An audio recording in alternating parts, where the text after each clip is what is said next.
Diversity. This is a short, concise video on my watch list. Let's go into the SPY where I see the market taking control and being bullish for the long term. On this 1 year chart, it's able to hold above 300, and yes, it peaked in this range. However, the market has been continued to stay with high volume and shown it can run to higher levels week after week despite any catalyst in news being negative. Look to buy in the SPY or see more bullish movement despite channeling in this range. Bank of America. I love this company. I think that the growth and potential, despite being down, is still all right. It hasn't gotten the same bullish reaction like the rest of the market. However, in the last 20 days, it's been holding above 23-ish, and that'll give it more room for growth. Look to see this chart get the stock up to 29.30 within the next couple of weeks. And I say that because look at this gap down on this side of the chart. And yes, it filled the gap. However, I think that in the long run, Bank of America will be there. And will the chart recover? Yes. United Airlines. This is important to look at because it's an airlines company that has been hit and it is still hit. And what I'm telling you now is you're buying 3 shares for the price of 1 because a normal share would have cost you $80 on average. And now you're buying a share for 30 bucks. That's a steal. Buy it. More room for growth on this stock. So I'm going to set an alert right at around here. Create alert. I'd like to buy it around 31.5. Buy UAL. Now I know for the week, anywhere almost at 30, it's a buy. Microsoft has been running. The tech companies have led this market, and another reason why is because of the continued growth that these stocks have seen, and a big reason is people are getting in early and often and continuing to buy. I'd look to buy this around 195. Keep an eye on it. Delta Airlines, similar stock as United Airlines. Apple, absolutely amazing run. And I think that this will continue to run to 400 as long as the bullish and positive momentum stays within the market. So where do you buy, you ask? Well, you keep dollar cost averaging. You get in when you can. If you have free capital, you buy a week, 1 share a week, and it adds up because look at the chart. In 3 years, Apple goes down. Next thing you know, it skyrockets up. Another big thing with Apple is that it literally continues to grow. It's only been bullish, and it will keep being bullish. Moving on, JP Morgan, similar chart to Bank of America. Look to just keep dollar cost averaging.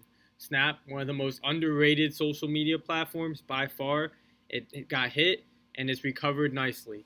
I would say dollar cost average on this, especially around 20. So set a nice price alert, and that will help me understand. And when I get to that point, buy Snapple. Buy range Snap. Boom. Just like that, I know exactly when to buy. Disney, I'm very bullish on this in the long term. Why? It can open their parks. 1, 2, they're able to sponsor Disney Plus. 3, sports are coming back. That's the 3 gains for Disney. Despite all of this momentum going down, it'll always be able to hold above 110. Keep dollar cost averaging. Buy.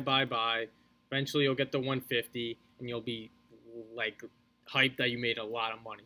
Moving on, DraftKings. Despite all the redness lately, I still think this is a good company, and they can still do some great things. I'm a total bull of the market. I think that this is nice support. Watch it to buy, and then go back up near a nice resistance. It's having a tough time right now, but it'll be fine. Penn Gaming, similar thing.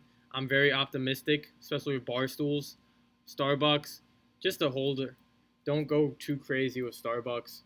I think it's just a good company to hold, and it's a name that people trust. Visa, very bullish. Let me just get rid of some of these drawings. Moving on to why it's so great. Well, I hope it can get over 200, honestly. That's ideal. Let's get over 200 and see much more upside in this company. get it up here, that would be fire. Another big thing is that look at the 3-year chart. If you are just anywhere competent enough to start dollar cost averaging, which means I'll do a whole new video on that, but just buying whenever you have the capital, your gains and position size might go up, but you're going to be profitable. Zoom, lots of hype, it's still up. BYND continues to struggle around higher levels, yet there's volume here and there. I'm not going to trade it, just watch it.